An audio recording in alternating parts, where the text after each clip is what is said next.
Desde un rincón del Calvario, las 7 últimas palabras de Jesús. Les invito a hacer oración contemplativa. Les invito a un rato de encuentro con el Señor. Y comencemos en postura de oración. Y como dice San Ignacio, pidamos, saben que a San Ignacio le gusta pedir por aquello que va a hacer o que quiere conseguir. Y en este momento nos sirve aquella frase de él. Vamos a pedir conocimiento de Jesús, que por mí se ha hecho hombre, para que más le ame y le siga. Pedir conocimiento interno del Señor, conocimiento profundo, conocimiento de amigo, conocimiento de hermano. Pidamos al Espíritu que nos ayude con ese don.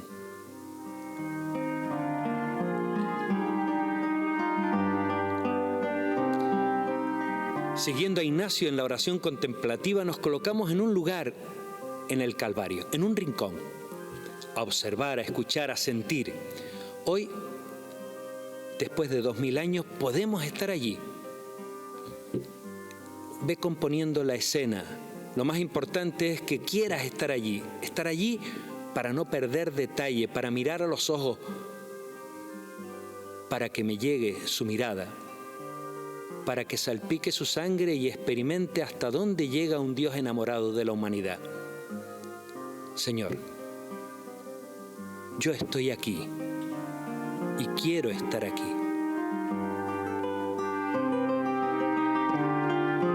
Quiero estar a tu lado, quiero conocerte para quererte más, para seguirte con fidelidad. Y hoy poder curar las heridas en el mundo que me rodea. Y quiero estar en él, en mi mundo, en mi realidad, como tú quieres que esté. Y hoy, aquí, en este rincón, quiero acurrucarme y aprender. La escena es imponente. El núcleo afectivo de Jesús que le acompaña en el último momento son mujeres. 3 mujeres. Está rodeado de soldados que esperaban la muerte y disfrutando de un trabajo bien hecho. La cruz fue inventada para sufrir, para la tortura y el dolor. Es, como dice Cicerón, el último suplicio, el más cruel y el más horrible de los suplicios, el peor y el último de los suplicios. Era aquel que se infligía a los esclavos. Era el tipo de pena de muerte más cruel y más abominable. ¿Por qué está Jesús en la cruz? ¿Cuál es la causa de su muerte? Jesús está en la cruz a consecuencia de su vida, porque vivía sueños de igualdad, de fraternidad.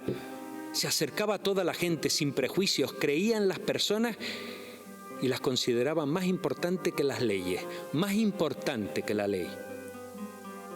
Hablaba como Abba de Dios, como papaíto, y le hacía actuar para liberar a las personas en el día del sacrosanto sábado. Eso no se podía hacer en nombre de Dios. Estaba endemoniado. Está crucificado porque predicaba y vivía el reino con pasión y entrega, porque hablaba de Dios con tal cercanía y pasión que le llamaban blasfemo, porque hizo caminar a Dios por los caminos polvorientos de Galilea, porque se rebeló contra el sistema religioso y político de su época. Por eso está en la cruz. Solo entendiendo esto, podemos lograr comprender cada una de sus palabras. Jesús no muere en la cruz a causa de un designio de Dios desde el principio de los siglos gestado en las alturas. No muere porque hay un Dios lleno de cólera que necesitaba satisfacción y venganza ante el pecado de la humanidad. Su muerte es consecuencia de la conflictividad de su vida.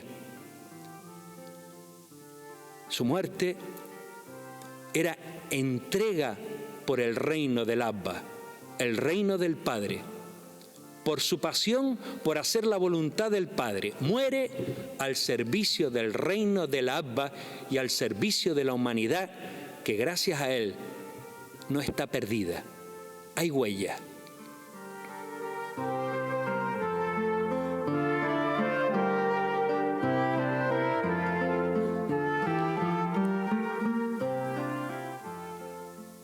Primera palabra. Padre, perdónales porque no saben lo que hacen.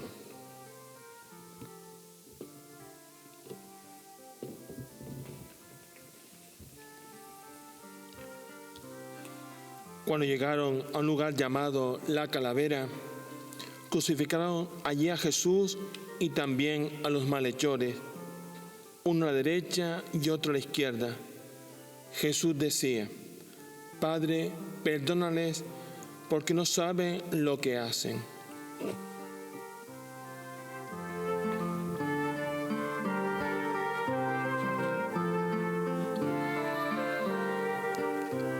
Estoy en mi rincón. Unos arbustos de olivares pequeños me dan un poco de sombra, no mucha, y puedo acurrucarme entre las piedras. No hace mucho que pusieron la cruz en un agujero. El fondo era de piedra porque resonó y hasta me pareció que la montaña tembló cuando dejaron caer la cruz dentro. El dolor se notaba en la cara de Jesús.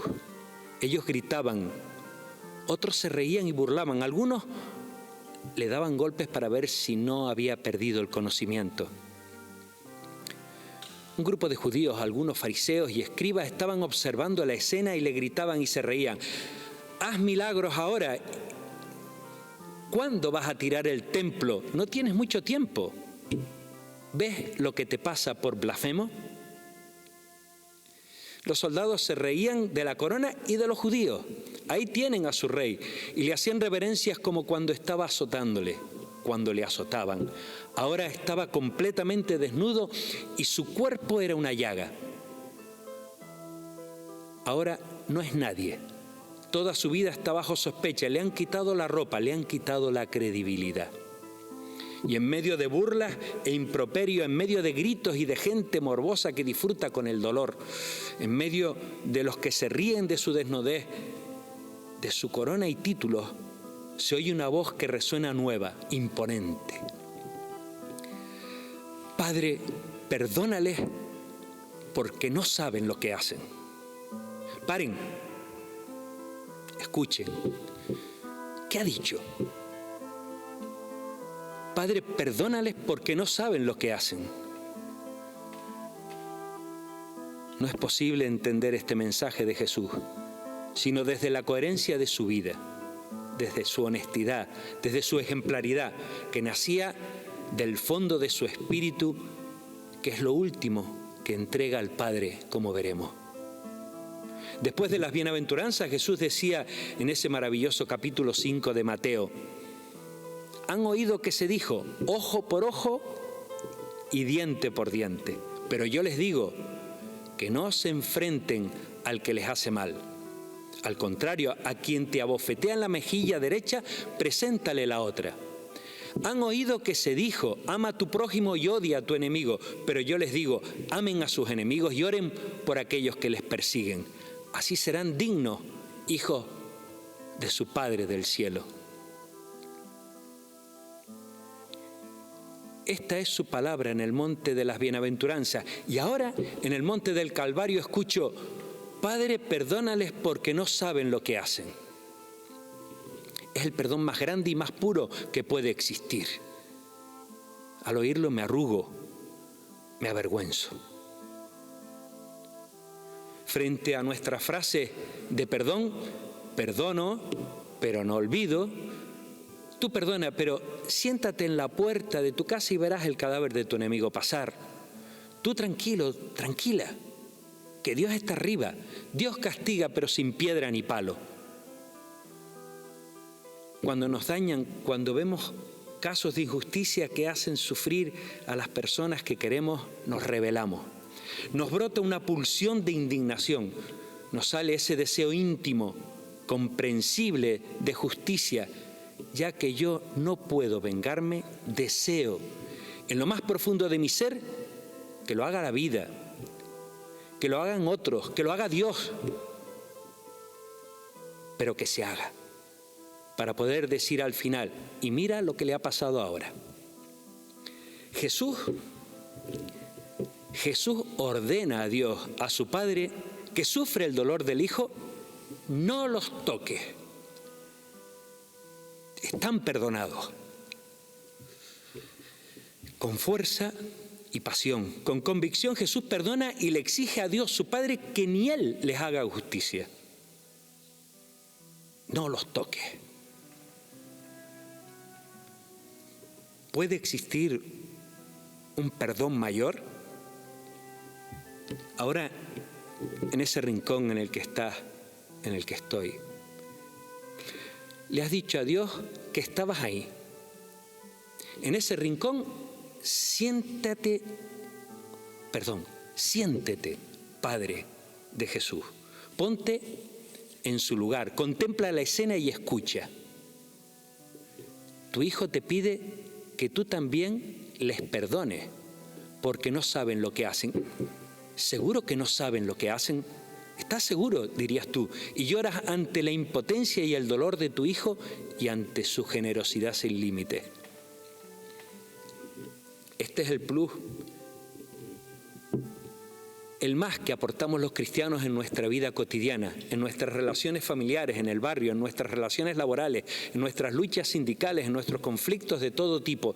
Ese es nuestro plus, y solo lo podemos hacer si nos dejamos invadir por el amor del Señor, por el amor de Jesús. Y en tu rincón, recuerda la oración que nos enseñó: perdona nuestras ofensas como nosotros perdonamos. Y nos avergonzamos de nuestro perdón. Y digo: Padre bueno, esta frase del Padre Nuestro no la tomes de forma literal. Confío en tu misericordia y enséñame a perdonar como Jesús.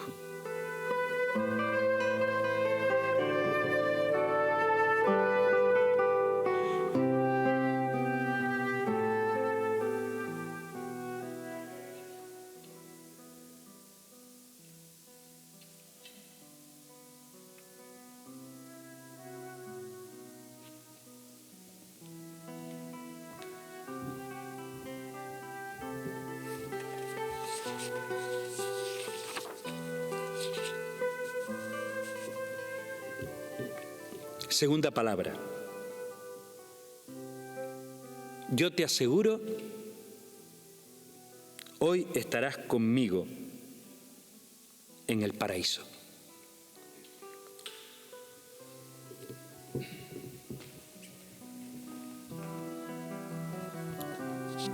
Uno de los malhechores crucificado lo insultaba diciendo: ¿no eres tú el Mesías? Pues sálvate a ti mismo y a nosotros. Pero el otro intervino para reprenderlo diciendo: ¿ni siquiera temes a Dios tú, que estás en el mismo suplicio? Lo nuestro es justo, pues estamos recibiendo lo que merece nuestros actos. Pero este no ha hecho nada malo. Y añadió: Jesús, acuérdate de mí cuando vengas como rey. Jesús le dijo: yo te aseguro, hoy estarás conmigo en el paraíso.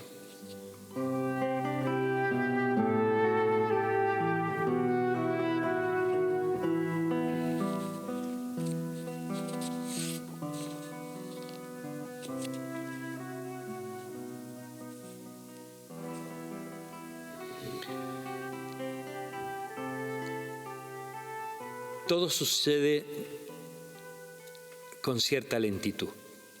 Todo movimiento capta mi atención desde mi rincón.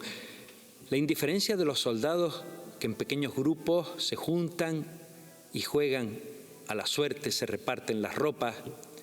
El tiempo es bueno. Todo el mundo pasa por delante de mí, pero a nadie le importo. algunos soldados se reían de los personajes que habían puesto al lado de Jesús, 2 cruces más, la de él en el centro, una burla, la de ellos a los lados. Jesús, el rey, ellos eran su corte, una costumbre de burla romana. ¿Quiénes eran los que crucificaron con él? Según Marcos y Mateo, bandidos.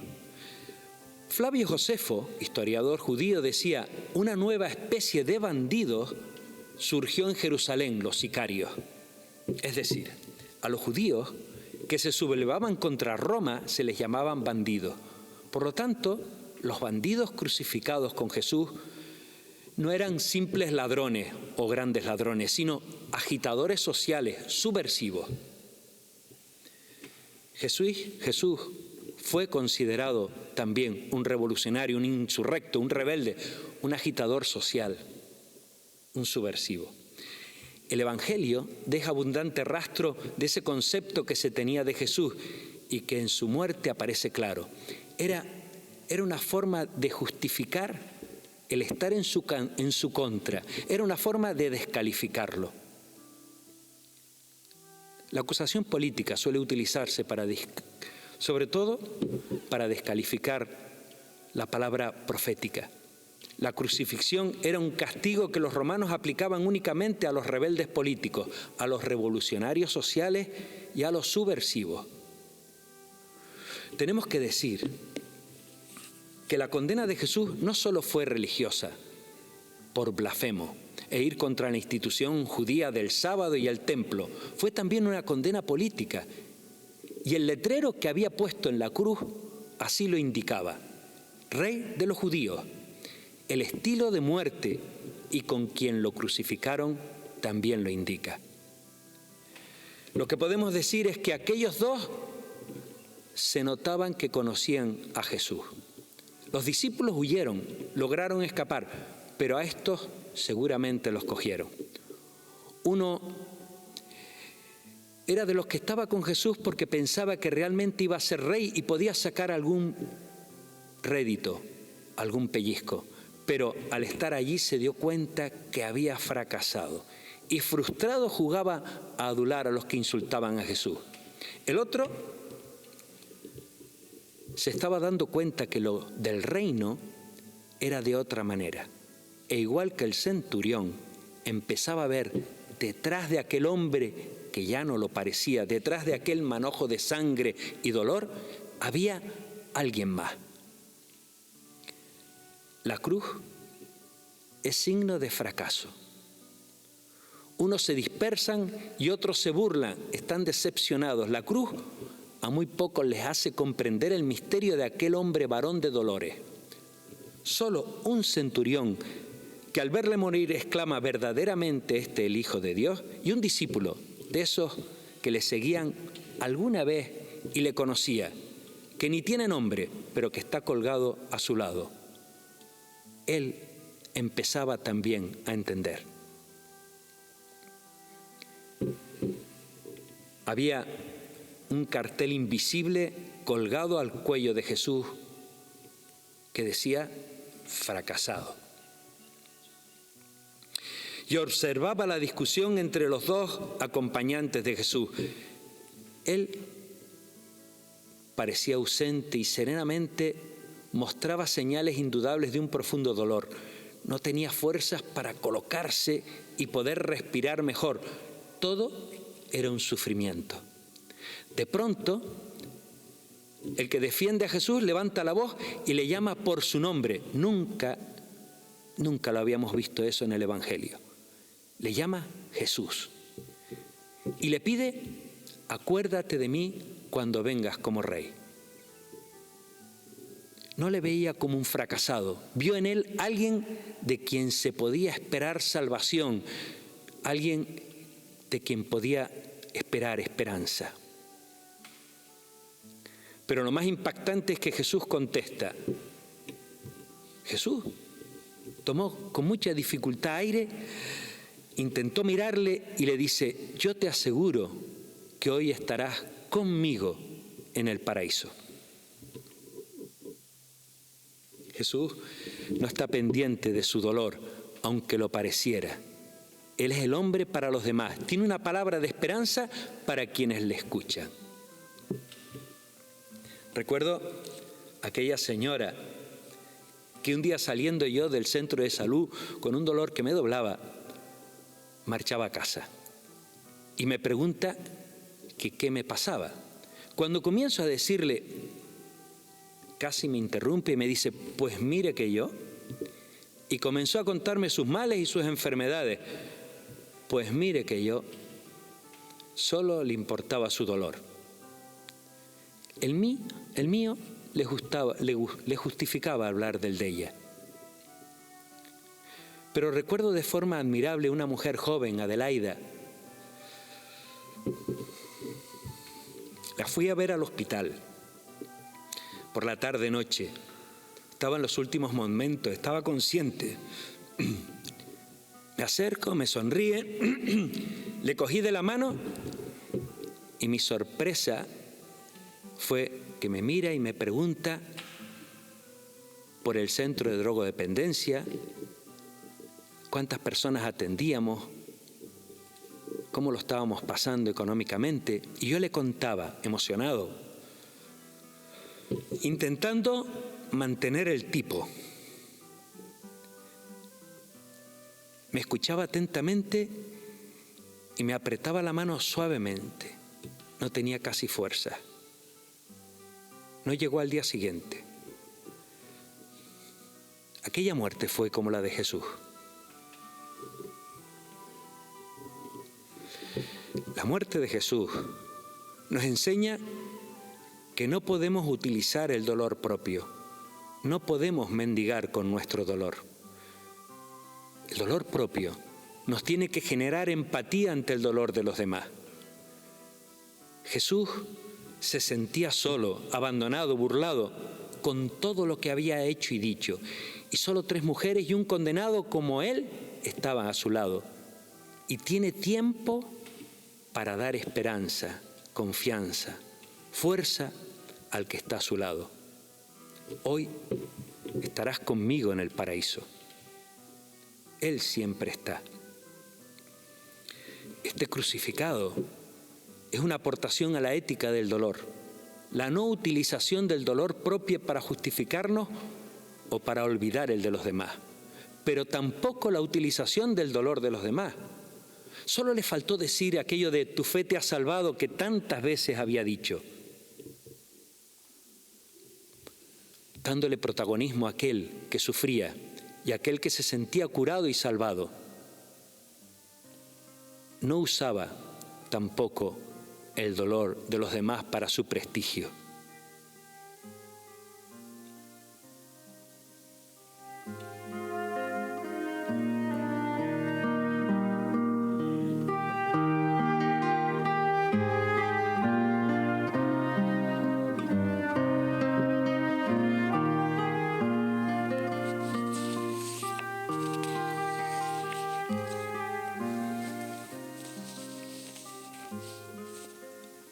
Tercera palabra. Mujer, ahí tienes a tu hijo, ahí tienes a tu madre.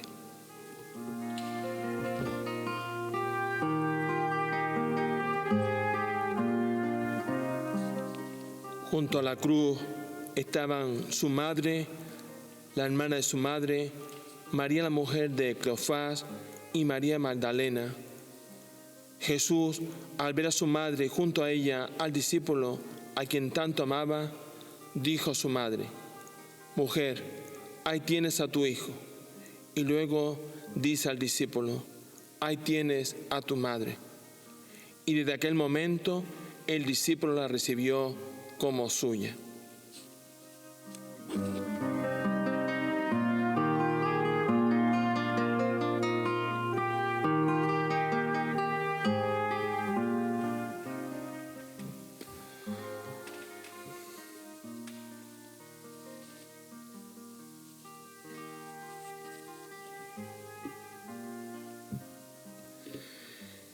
Escuchaba el otro día el relato de la enfermedad de un jesuita, Severino Lázaro. infectado de coronavirus. Sebe, como se le conoce, párroco de Las Ventillas, Madrid, ya mejorado después de haber estado ingresado en el hospital, decía que se sentía víctima, porque fue muy dura su experiencia de sentirse débil, vulnerable. Alguien a quien nadie podía acercarse. No entres en la 325 por nada del mundo, decía una enfermera avisando a otra. Era su habitación. Y se sentía también testigo. Y en sus reflexiones hubo una que me impactó y no sé si voy a poder decir.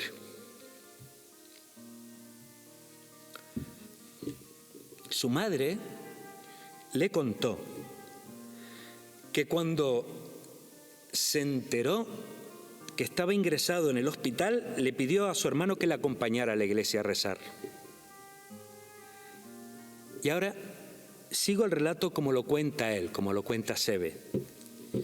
Yo, sin casi dejarla terminar de hablar, le pregunté, ¿no le habrás ido a pedir a Dios que me curara sí o sí? Ella, con su fe de 84 años, me contestó, ¿cómo se te ocurre que le pida a Dios eso si no somos nada?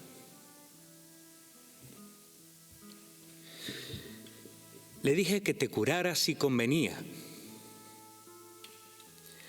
pero sí le supliqué que a donde tú fueras me llevara contigo, que solo contigo quería estar fuera donde fuera.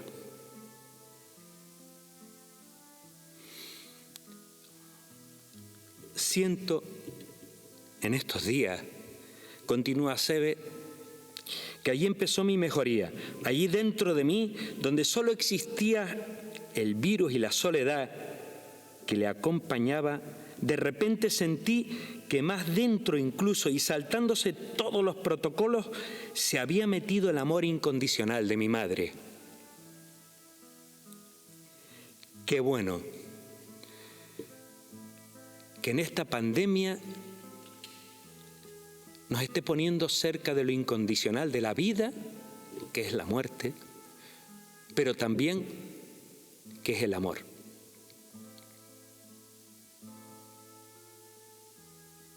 Y allí estaba María, cerca de la muerte, pegada a la muerte, pero incondicionalmente amarrada al amor de madre y a la vida. María y las otras mujeres estaban allí y no podían llorar más. Se habían secado las lágrimas y solo dolor, sufrimiento e impotencia era lo que veía en sus rostros. María se acercaba a tocar al hijo. Los soldados la apartaban al principio. Su cara era de desesperación. ¿Qué puedo hacer para aliviar el dolor de mi hijo? Me parecía que gritaba eso sin que le saliera un hilo de voz. Y allí recordaba las palabras del viejo Simeón en el templo. Mira, este niño hará que muchas personas caigan y se levanten en Israel. Será signo de contradicción y a ti misma una espada te atravesará el corazón. Y allí estaba, experimentando aquella profecía de aquel viejito hombre de Dios. Pero quería estar allí, donde estaba su hijo.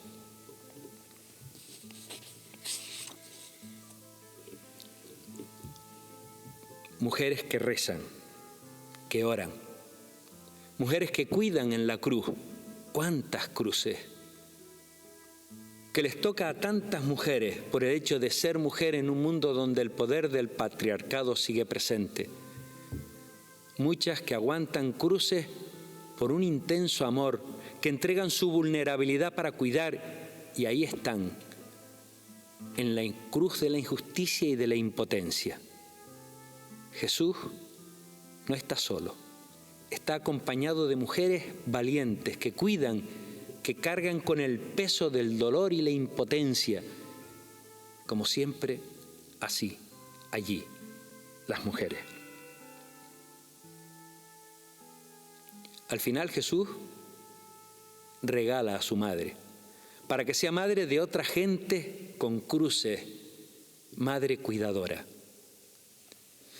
Hoy por primera vez, un Viernes Santo, en tiempo de pandemia, trasladamos la catedral a esta casa de Teror, donde está nuestra patrona. ¿Qué lugar mejor para acompañar la cruz de esta enfermedad tan contagiosa que vacía todos nuestros lugares comunes como este y nos obliga a acompañarnos en la oración? Ella está en esta cruz que nos preocupa y nos confina. Es esta cruz y la que nos vendrá después el paro y más desahucios y más desayunos en los colegios y más comidas en los almacenes de Cáritas y más abuelos pensionistas que siguen compartiendo lo poco que tienen, todas y todos respondiendo a las necesidades que van a sufrir los más vulnerables de esta sociedad.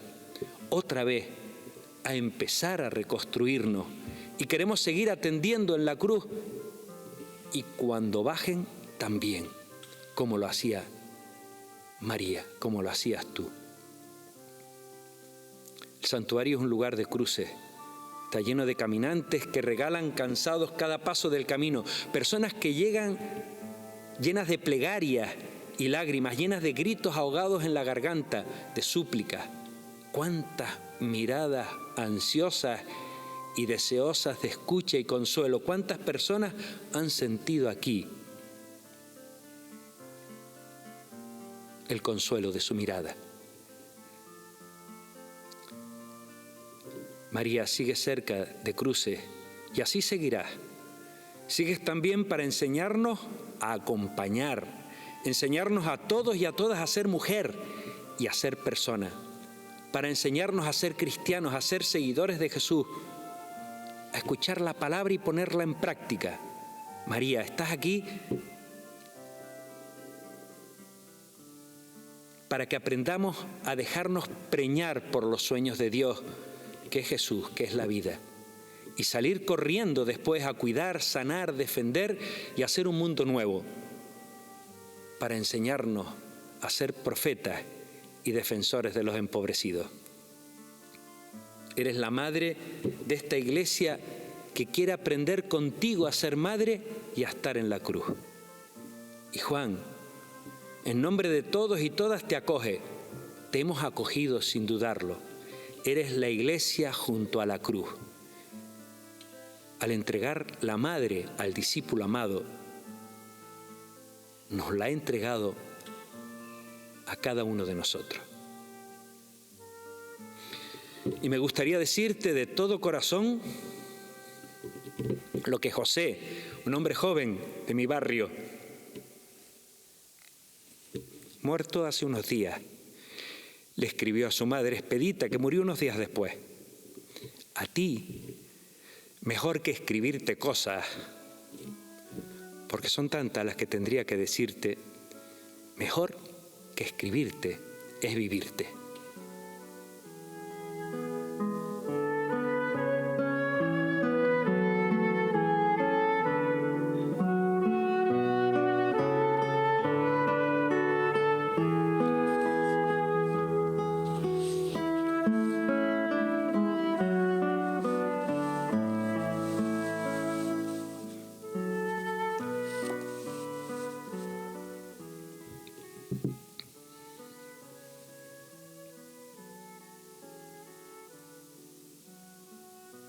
Cuarta palabra. Elí, Elí, lama sabactani. Dios mío, ¿por qué me has abandonado?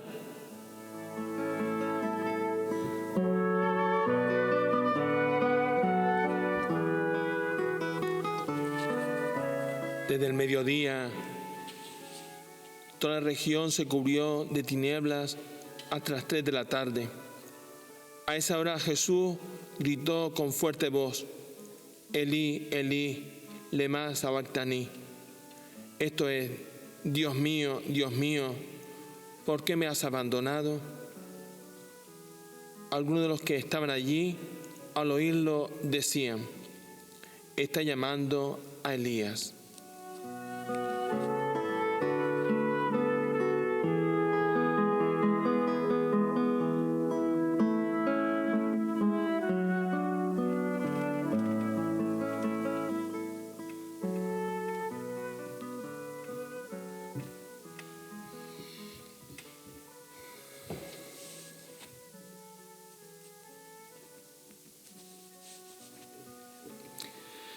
Creo que el dolor, el hambre, la miseria y la muerte es la mayor fábrica de ateos. Qué difícil es entender que hay un Dios todopoderoso y que permite que esto ocurra. Siempre me impresionó el relato de un judío del gueto de Varsovia que escribió el siguiente manifiesto antes de morir. Y después de haber visto morir a su mujer, a sus hijos, a uno de 7 meses en brazos de la madre y a 12 camaradas, fue escrito sobre los cadáveres aún calientes. Lo metió en una botella vacía y lo escondió en un muro. Y decía así: Dios de Israel, yo me he escapado hasta aquí para poder servirte sin que nadie me estorbara, para cumplir tus mandamientos y santificar tu nombre. Pero tú has hecho cuanto has podido para que no crea en ti. Si es que piensas que vas a conseguir apartarme de mi camino, yo te digo, Dios mío y Dios de mis padres, no lo vas a lograr. Tú puedes golpearme, puedes quitarme lo mejor y más querido que tengo en el mundo, puedes atormentarme hasta la muerte, pero yo creeré siempre en ti. Yo te querré siempre a pesar de ti, y estas son las últimas palabras que te dirijo, mi Dios colérico. No lo vas a lograr. Has hecho todo lo posible para que no crea en ti, para que me desespere contigo, pero yo muero exactamente como he vivido, con una fe en ti firme como una roca.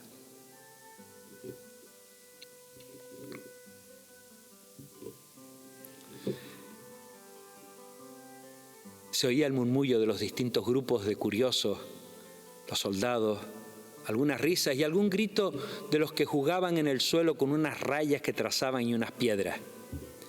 En mi rincón miraba a Jesús. Le oía balbucir palabras y mirar al cielo. Tenía los ojos cerrados. No se le entendía bien, pero era agónica su expresión. Y en esos momentos tenía un rictus, una expresión de profunda tristeza. Quise poner atención. Intentaba escuchar sus balbuceos. Shema, Yisrael, Shema. Pero le faltaba el aire y no podía hablar. Allí en mi rincón yo intentaba respirar por él. Llenaba de aire en mis pulmones, me angustiaba sus apneas, a veces tardaban.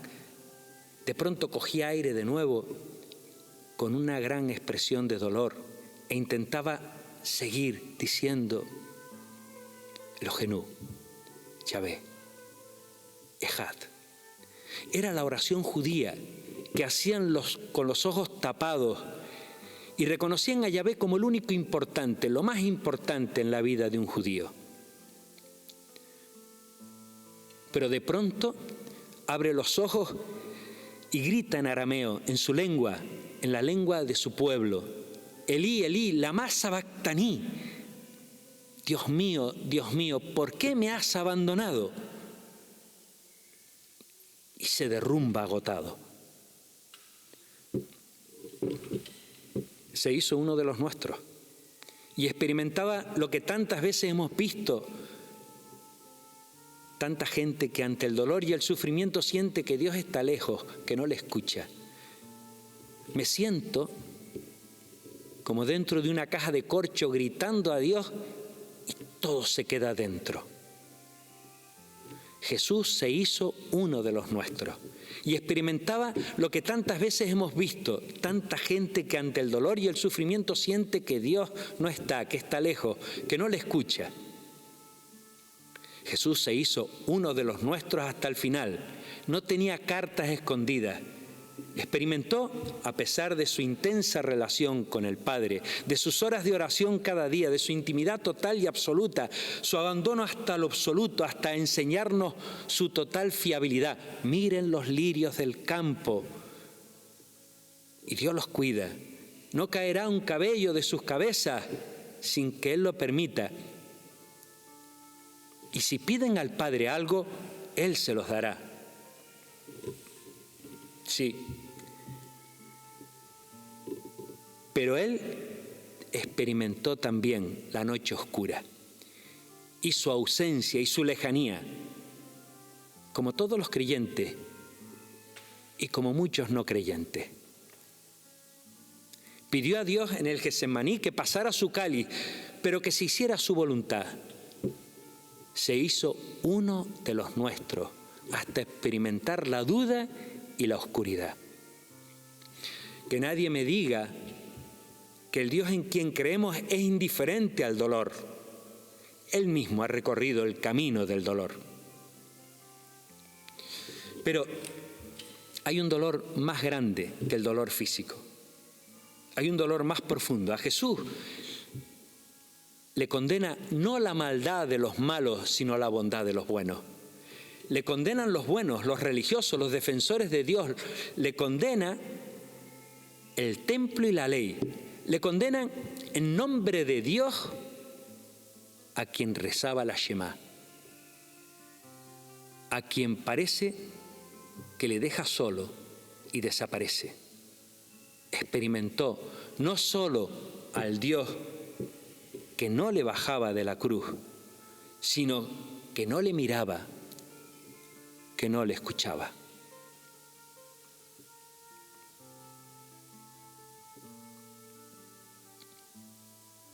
Jesús muere y se sentía que también Él sentía que morían sus proyectos que estaban vinculados a su persona. El reino lo vinculaba a su persona. El Espíritu del Señor está sobre mí porque Él me ha ungido. Su pretensión, sus sueños se derrumban. Su muerte no fue una muerte bella. Los sinópticos hablan de terror, de temblor, de una tristeza mortal del alma. Por eso lo abandonan sus discípulos. Ellos no creyeron nunca que su muerte era el culmen de su entrega, sino la refutación de su pretensión. Era su fracaso. Su muerte fue la desautorización autorizada. Lo hacían los sacerdotes y todo el estamento religioso del templo, aduciendo a lo más grande de la ley, Dios y el templo. Y le han condenado por blasfemo. Aquí está la noche oscura de Jesús. Pero aquí también estuvo la fe, su fe y su fidelidad. Lo admirable es que en Jesús se nos revela, se nos transparenta Dios, un Dios que recorre todos nuestros caminos, los más difíciles, los más incomprensibles. Él se ha hecho uno de los nuestros, se ha hecho historia y ha caminado por nuestros caminos. Recorre nuestros hospitales, nuestras casas, nuestros callejones, nuestros lugares de trabajo donde se explotan a las personas y nuestros empleos precarios, las soledades de nuestros mayores, las pateras y los síes, los rincones llenos de cartones de los portales, las cuevas del confital, los lugares de dolor y sufrimiento de los humanos y de los empobrecidos. Está en nuestra historia. Él está en la historia y experimenta aquello que más nos aleja de Dios, el dolor y el sufrimiento, la muerte injusta y lo que nos resulta incomprensible, el dolor innecesario. Y tenía solo 30 y pico años. Allí estaba, en agonía, todo un Dios. Cuenta un escritor judío, premio Nobel de la Paz, y uno de los supervivientes del exterminio nazi que estuvo en Auschwitz, donde murió toda su familia. Y un día recuerda que habían condenado a 3 compañeros que iban a ser colgados, ahorcados. Uno de ellos era un niño. Habían obligado a todos a presenciar tal macabro acto. Había un silencio profundo y sollozos reprimidos y lágrimas que caían por los rostros. Rápidamente murieron los adultos, pero el niño seguía agitándose, luchando entre la vida y la muerte, lentamente asfixiado a causa de su poco peso. Media hora, dice que duró aquello. Se hacía eterno. Alguien detrás de él murmuraba con rabia: ¿dónde está Dios? Dice, sentí una voz que saliendo de mí respondía: ¿dónde está? Está ahí, colgado en esa cuerda. Cuántos gritos de lucha y agonía en nuestros hospitales, en los familiares que no pueden estar ni abrazar a sus seres queridos, los que no pueden hacer duelo ni llorar juntos. ¿Dónde estás, Dios mío? Ahí está, crucificado y sintiendo la misma profunda soledad. Es el Dios enamorado apasionadamente de la humanidad. Se hizo de los nuestros hasta el final en Jesús de Nazaret. Y en esa humanidad, todo un Dios quiso hacerse transparente. Es el Dios crucificado a quien seguimos, a Jesús el Cristo. Y en su piel y en su carne puedo ver los rostros de dolor de la gente, también el dolor de mi gente. Y tenemos tarea, tenemos mucha tarea. Hay que bajarles de la cruz, que no se sientan abandonados. Y ahí tenemos que estar como iglesia. Y aquel momento y aquella cruz hizo posible que el Padre Dios sufriera la muerte del Hijo. También, como tantos padres y madres, no creemos en un Dios apático, indiferente, sino en un Dios que padece porque ama. Y cuando yo me sienta así, cuando tenga la noche oscura, cuando me sienta dentro de una caja de corcho, dame la tosuda, la convicción profunda, no la de creer que existes, no, esa no, sino la convicción profunda de saber que me quieres y que estás conmigo y que estás con mi pueblo.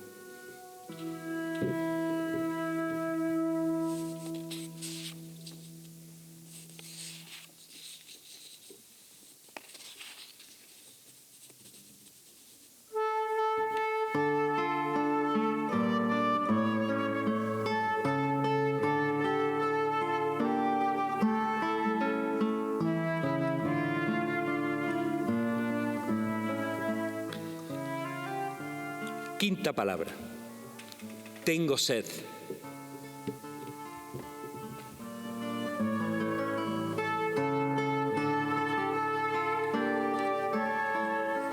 Después, Jesús, sabiendo que todo se había cumplido, para que también se cumpliera la Escritura, exclamó: tengo sed. Había allí una jarra con vinagre.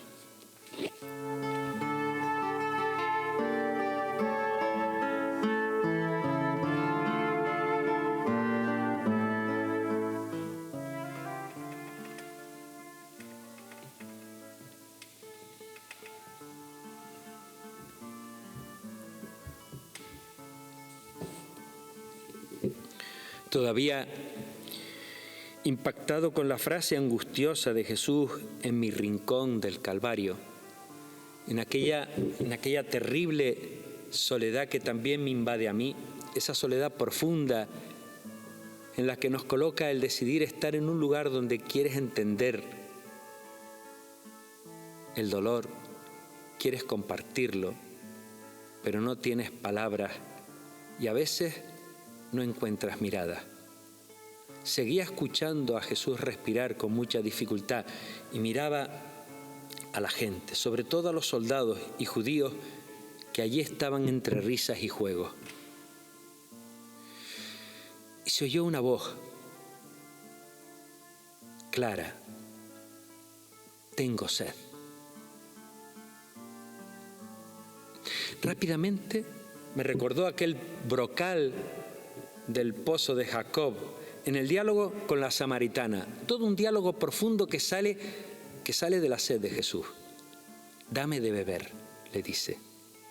Todo para empezar la acogida, para comenzar un proceso de encuentro, toda una excusa para acoger y aportar lo que él sabía aportar: agua nueva vida.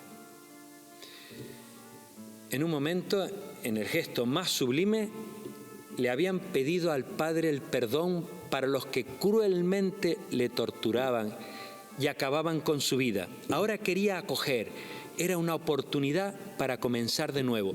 Denme de beber. Pero nadie entendió y solo encontró de nuevo rechazo, y un cruel rechazo. Le dieron vinagre.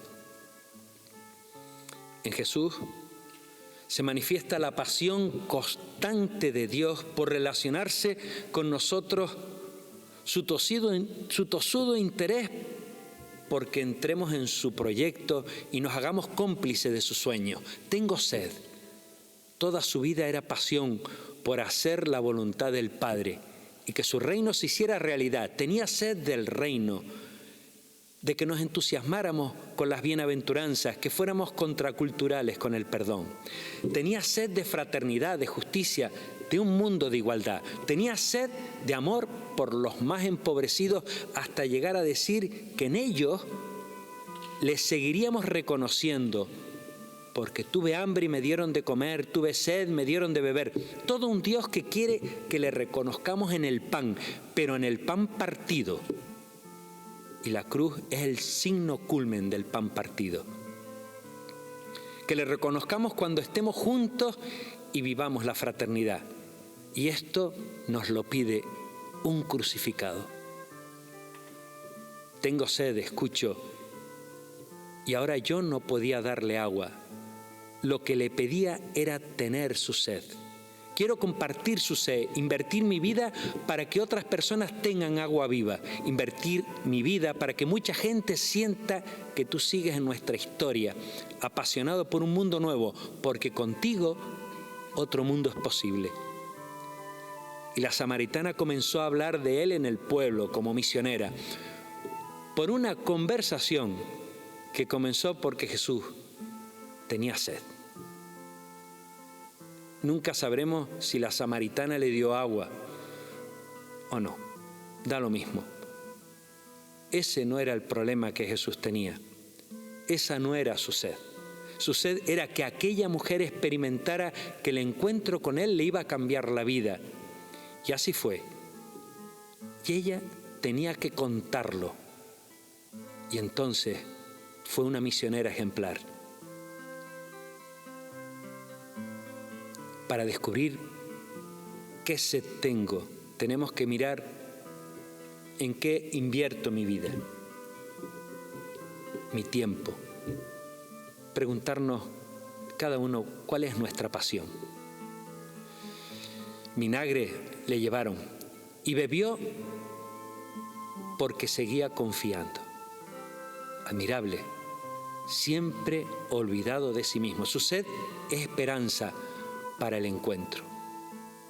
Cuando escuches esto, tengo sed, no olvides que Jesús solo quiere comenzar una conversación contigo y no le quitará interés nada, ni siquiera su propio dolor.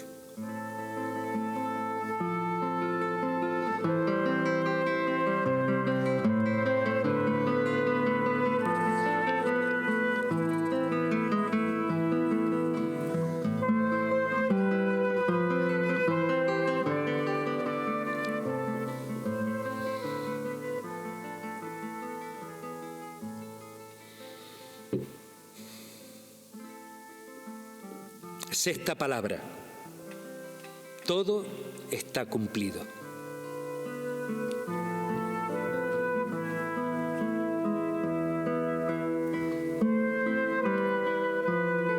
Los soldados colocaron en la punta de una caña una esponja empapada en vinagre y se acercaron a la boca.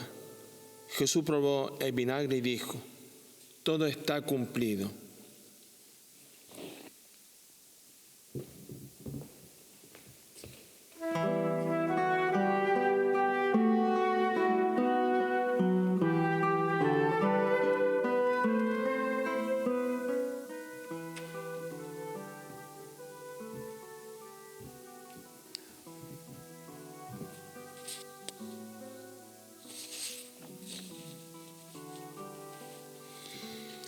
En ese momento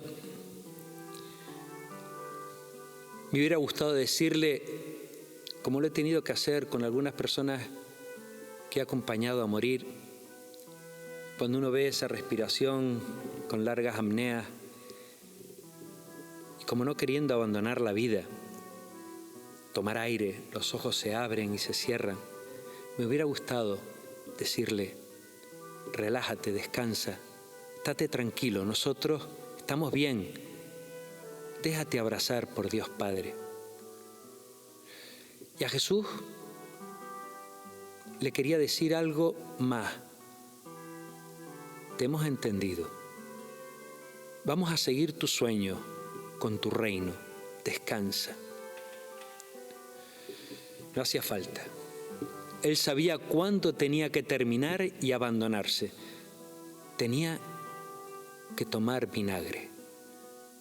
Tomar el vinagre era aceptar la muerte causada por el odio. Es el cumplimiento de su hora importante, el momento culmen de aquel hombre especial que muestra en ese instante la grandeza del amor de Dios a la humanidad, su amor hasta el extremo. Bebe, acepta el vinagre como signo de perdón y perdona hasta el último momento, sin esfuerzo, porque siempre fue un perdonador, siempre devolviendo bien por mal, y acepta el vinagre. Jesús nos muestra, nos ha mostrado a lo largo de su vida qué es ser humano nuevo, persona nueva. Lo hizo a lo largo de toda su vida y en el momento de mayor debilidad le sale espontáneo el perdón, la reconciliación, el devolver bien por mal. No eran palabras, no era pose, estaba incrustado en el fondo de sus entrañas y por eso dice que todo está cumplido. Todo está terminado. Su misión fue ir poniendo las huellas en nuestra historia para que nosotros no nos perdiéramos. Y acababa con el gesto de acogida y perdón a pesar del odio y la crueldad que se había incrustado en aquella gente por la contaminación de los que gobernaban. No había muecas de amargura por el vinagre, no. Vi un rostro lleno de dulzura, tan grande que congeló las risas de los que se acercaban, de los que le acercaban la esponja. La ternura y la misericordia de Dios hasta el final. La esponja cayó al suelo. Nadie la tocó. Aquellos hombres caminaban hacia atrás desconcertados. La mirada del crucificado les rompió. Y la broma de una esponja con vinagre se convirtió en el final, de momento, de una historia de amor. Y ahí ve la señal de que todo está cumplido. No puede más y le toca abandonarse. Todo estaba cumplido y con creces, hasta el final transparentando el amor de Dios. Los ojos se me aguaron y tanta ternura ante tanta crueldad me sobrecoge y me avergüenza.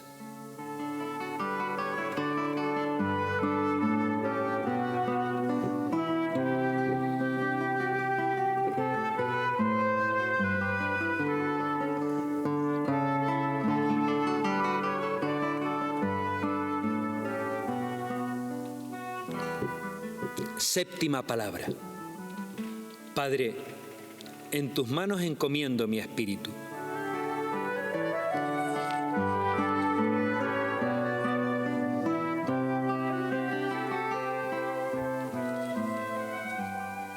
Hacia el mediodía, las tinieblas cubrieron toda la región hasta las 3 de la tarde. El sol se oscureció y el velo del templo se rasgó por la mitad. Entonces Jesús lanzó un grito y dijo: Padre, en tus manos encomiendo mi espíritu.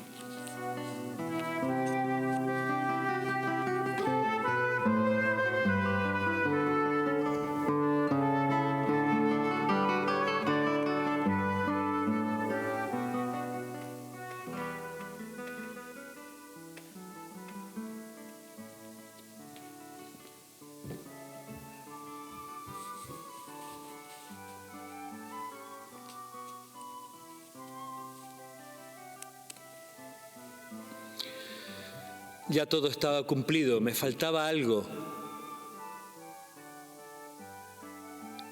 que fue como agua refrescante. Yo quería que se subiera al barco de mi niñez de emigrante, ¿no? Recuerdo la despedida en el muelle. Yo era muy niño. Estaba la familia, mi abuelo y mi abuela, mi tía. Todo aquello era muy triste, parecía un duelo. Lágrimas. ¿Cuándo nos volveremos a ver? Algunos no nos vimos nunca más. Yo recuerdo oír a mi abuelo decir a mi madre: ¿te van a recoger? Es un viaje muy largo. Argentina. Ellos allí ya saben la fecha de la llegada, porque ese es un país muy grande. Asegúrate de que les están esperando.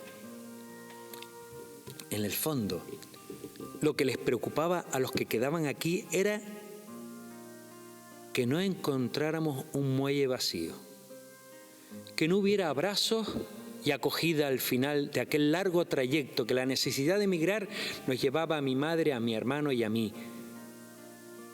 Pero al llegar allí encontráramos abrazos.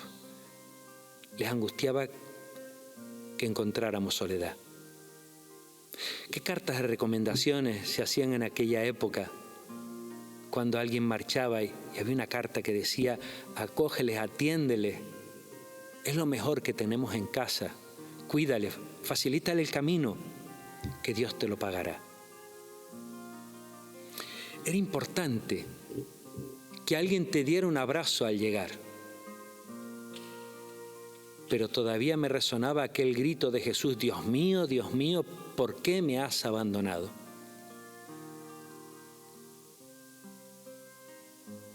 ¿Habría abrazos? Su respiración era lenta. Cada vez le costaba más llenar los pulmones y las apneas se hacían más largas. Su cara seguía manteniendo la paz y la ternura de aquel: tengo sed. Parece que se va a acabar. Y escucho su voz profunda, lenta, después de una larga y expresiva toma de aire: Padre, a tus manos encomiendo mi espíritu. Se me ha iluminado la cara, les prometo. Del Dios mío, ¿por qué me has abandonado de antes? Ahora vuelve a llamarle Padre. Le vuelve a decir Abba, papá querido. Jesús salta desde el abandono de Dios a las manos del Padre, del Abba. En el mismo momento de morir, recupera la invocación de Dios, más tierna que nos transmitió. Así había enseñado a los discípulos a llamar a Dios, Abba. Y detrás de esa invocación estaba el reino, los valores de ese sueño que llevaba con pasión en su corto tiempo de vida pública y que con palabras y obras contra viento y marea intentaba meter en el corazón de los apóstoles y sus discípulos y discípulas. Su vida había sido servicio al reino del Abba. Su muerte fue servicio al reino del Abba, del Papá Dios. Desaparecía el Dios de los abandonos para que apareciera el Dios de los abrazos, el Dios del camino de esta vida, que siempre está al final de este camino. En este mundo tenemos que hacer cursillos para todo,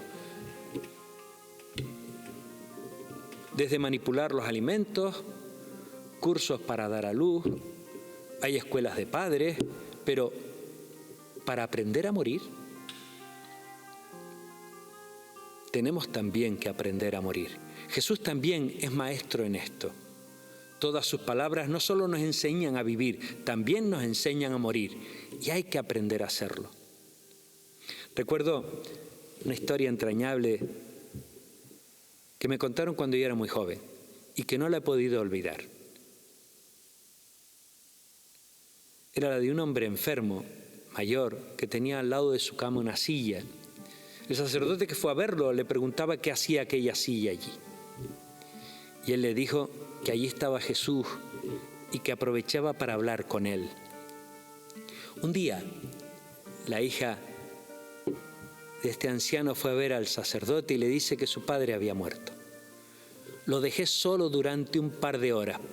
Parecía lleno de paz. Cuando volví de nuevo a la habitación, lo encontré muerto.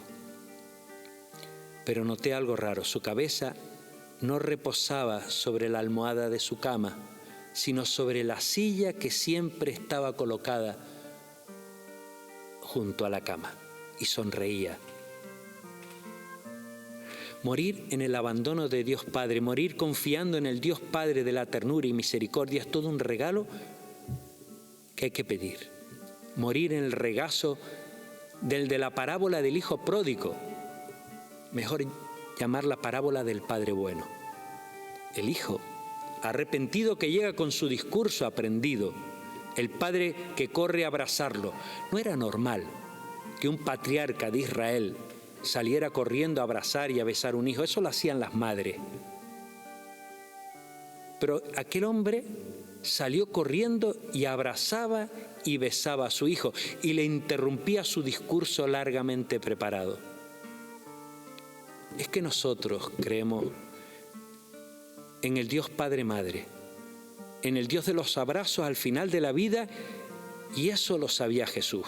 Era su convicción, por eso al final salta de la experiencia oscura del abandono a los brazos del Padre. Padre, a tus manos encomiendo mi espíritu. Jesús no entrega un alma, no entrega una parte de él que tiene una separación formal de su cuerpo. En 7 palabras, en una cruz, vuelve a resumir toda su vida. Jesús entrega una vida cargada de experiencias de amor y de ternura, una vida entregada con pasión para servir el reino de Dios, una vida en la que transparenta a todo un Dios que Él muestra enamorado de la humanidad. ¡Cuánta sabiduría en tan pocos años! ¿Cuántos nombres de hombres y mujeres que sintieron sus manos, su mirada, que experimentaron la buena noticia, y un Dios cargado de ternura y misericordia, un Dios Padre, Madre? Al final no es un alma lo que entregamos, no es un alma lo que Dios rescata de la muerte, es una vida. Es mi vida, es tu vida, cargada de toda una historia, grande o pequeña, pero tu historia. Dios te abraza con tu historia, te reconoce por tu nombre. Me gusta, como lo dice uno de los poemas de Pedro Casaldáliga, ese obispo bueno y pobre y profundamente creyente. Al final del camino me dirán, ¿has vivido? ¿Has amado? Y yo, sin decir nada, abriré el corazón lleno de nombres. Señor Jesús, hubo un Dios que te quitó la razón y aparece un Padre que nos regalaste y compartiste con nosotros, que mañana te la dará, te dará la razón, llenándote de vida a ti y de salvación y esperanza a la humanidad. ¿Qué tiene este muerto que a tantos preocupa impacienta, interroga, asombra, desconcierta y les da sentido a la vida? ¿Qué tiene este muerto?